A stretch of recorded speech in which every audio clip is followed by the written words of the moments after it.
इसको आप आश्चर्यजनक घटना नहीं मानना। दमोह के एक बहुत बड़े प्रेमी अनुरागी सदगृहस्थ संत संकीर्तनाचार्य श्री पंडित शिव शंकर जी दीक्षित दादाजी थे। बड़े नाम प्रेमी थे।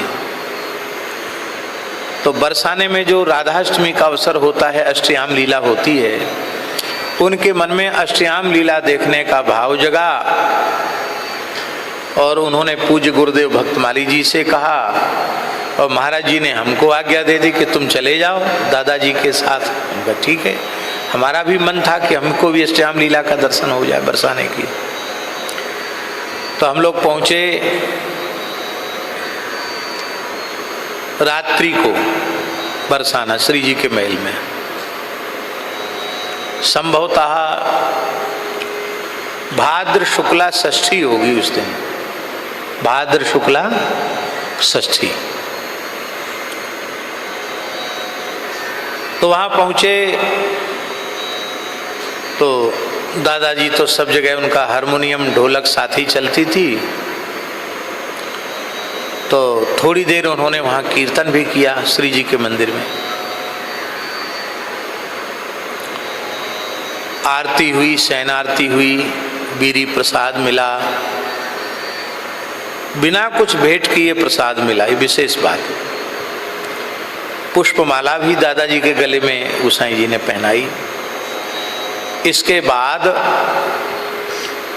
अब समस्या यह हुई कि अब जाएं कहाँ, सब थके हुए थे। और बोले श्री जी की शयन के बाद बोले मंदिर बंद होएगा, चलो चलो यहाँ से चलो, बाहर निकलो बाहर निकलो। तो दमोह वाले दादाजी बोले कि अब कहाँ रहेंगे। हमने कहा आप बताओ, आप तुम्हारा कोई परिचय? हम कहा हमारा तो कोई परिचय नहीं, अब रात को कहाँ जाएं। अच्छा पानी और बरस रहा था, बरसते पानी में कहाँ, भादों का महीना।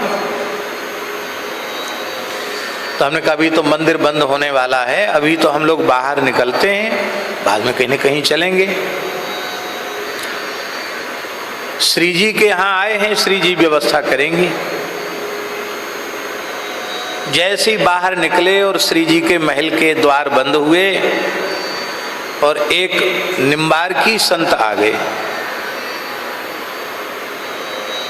दुबले पतले से और श्वेत वस्त्र पहने थे, यहाँ तक कि कुर्ती टोपी। आके बोले आप लोग कहाँ जाएंगे? कहीं नहीं जाएंगे, जहाँ आना था वहाँ आ गए, अष्टयाम लीला दर्शन करने आए। तो बोले अब तो नीचे तो बहुत, कैसे कहाँ जाओ, ऐसे कहाँ रुकोगे? तो चलो हम पूछते हैं, जो जयपुर वाला मंदिर है ना, बोले वहाँ के उससे मैनेजर से चौकीदार से पूछते हैं, यदि वहाँ व्यवस्था हो जाए तो चलो। तो हम लोग वहाँ चले। जैसे श्री जी के जो जयपुर वाला मंदिर है उसको श्री जी का महल कहते हैं। तो महल में जैसे हम लोग पहुँचे,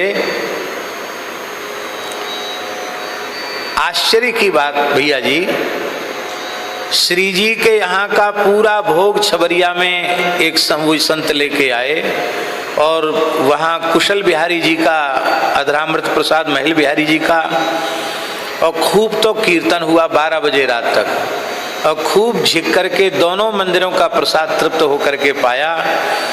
गद्दा तकिया सब लग गए, बढ़िया सुंदर आतिथ्य हुआ।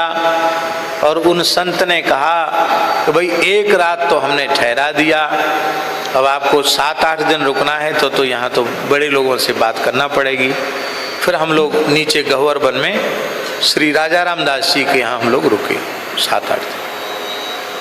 ये इसलिए हम निवेदन कर रहे हैं कि देखो वहाँ कोई परिचय नहीं था, बहुत पुरानी बात है, हम भी बालक ही थे, लेकिन श्री जी के ने रात्रि को उत्तम आश्रय दिया, महल में आश्रय दिया और दिव्य प्रसाद दिया।